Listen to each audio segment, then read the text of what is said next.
Miss అయినాయి. Night మా సిబ్బంది బ్లూ కోట్ విధులు నిర్వహిస్తుండగా 100 డయల్ వచ్చింది ఏటీఎంలో థెఫ్ట్ జరుగుతుందని.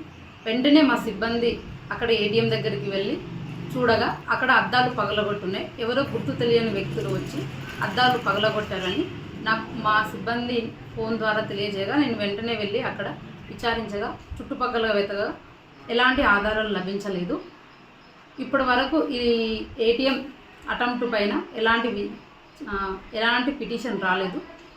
మేము సీసీ కెమెరాస్ చుట్టుపక్కల ఉన్న సీసీ కెమెరాస్ను వెరిఫై చేసి ఎవరు దీన్ని అటెంప్ట్ చేశారో తెలుసుకోగలుగుతాం.